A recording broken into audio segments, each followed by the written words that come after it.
आध्यात्मिक आराधना का समय और आवश्यकता 7 फरवरी 1988। समर्थ सदगुरुदेव श्री रामलाल जी सिया की जय हो। दादा गुरुदेव ओम श्री गंगाई नाथ जी योगी की जय हो। सभी गुरु भाइयों और गुरु बहनों को जय गुरुदेव, जय दादा गुरुदेव। ब्रह्मांड की हर मानव जाति को जय गुरुदेव, जय दादा गुरुदेव। सदगुरुदेव श्री रामलाल जी सिया की समाधि पलाना बीकानेर। दादा गुरुदेव ओम श्री गंगाई नाथ जी योगी की समाधि जामसर बीकानेर। ये आराधना आप घर में बैठकर कर सकते हो, कहीं आपको जाना नहीं है, 1 रुपया किसी को देना नहीं है। यह आध्यात्मिक मार्ग है।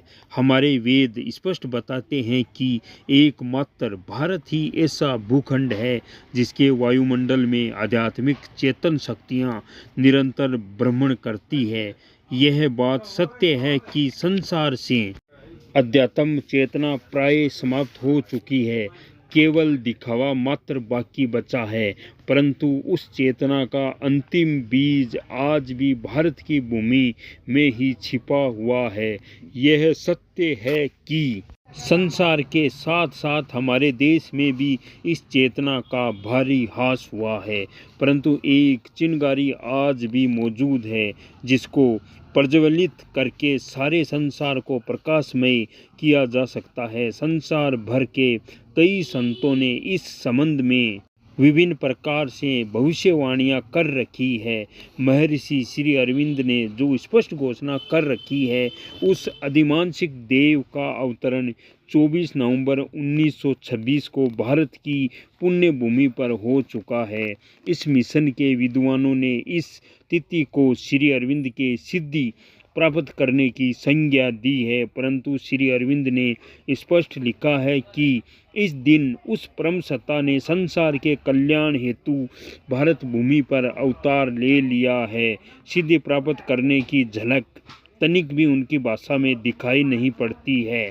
हमारे देश में इस समय आध्यात्मिक आराधना का स्वरूप बड़ा ही विकृत बना रखा है। भौतिक जीवन और आध्यात्मिक जीवन के बीच में एक ऐसी काल्पनिक लक्ष्मण रेखा खींच रखी है जिसका अतिक्रमण करना धर्म का पतन माना जाता है।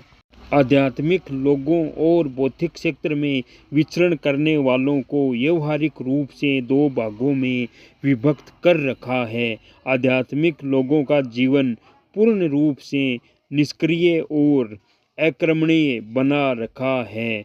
ये तथाकथित आध्यात्मिकवादी लोग विभिन्न प्रकार के नशों के आदी हो जाने के कारण इनका जीवन पूर्ण रूप से आलस्य और अक्रमणीयता से परिपूर्ण हो चुका है। समाज के लिए इनकी उपयोगिता पूर्ण रूप से समाप्त हो चुकी है। ये समाज के लिए पूर्ण रूप से बोझ बन चुके हैं। इस संबंध में आज समाज में ज्यों-ज्यों चेतना और समझ बढ़ने लगी, त्यों-त्यों इन तथाकथित आध्यात्मिकवादियों का जीवन संकट में पड़ रहा है।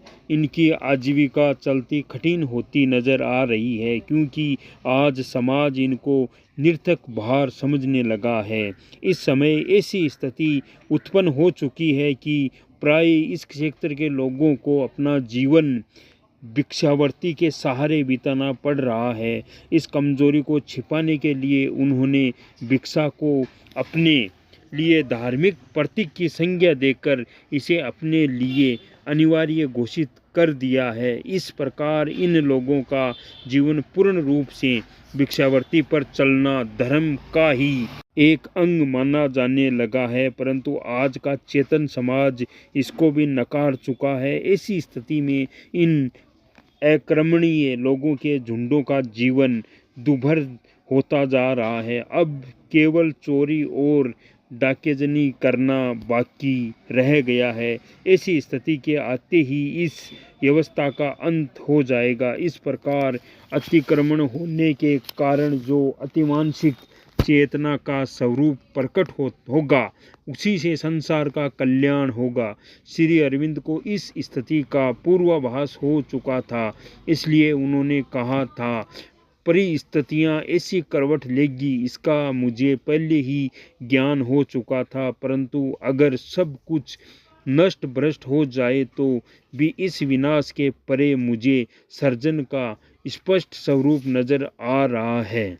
सच्चे अर्थों में आध्यात्मिक और बौद्धिक जीवन एक दूसरे से भिन्न और विरोधी है ही नहीं, दोनों एक दूसरे के पूरक है, आध्यात्मिक चेतना की ही देन है। बौद्धिक विज्ञान इस प्रकार जब बौद्धिक चेतना अपनी जननी आध्यात्मिक चेतना के आदेश पर चलने लगेगी तो उस समय धरा पर ही स्वर्ग उतर आएगा। ऐसी स्थिति में हमारे आदि सनातन धर्म का वसुदेव कुटुंबकम का सपना साकार होगा।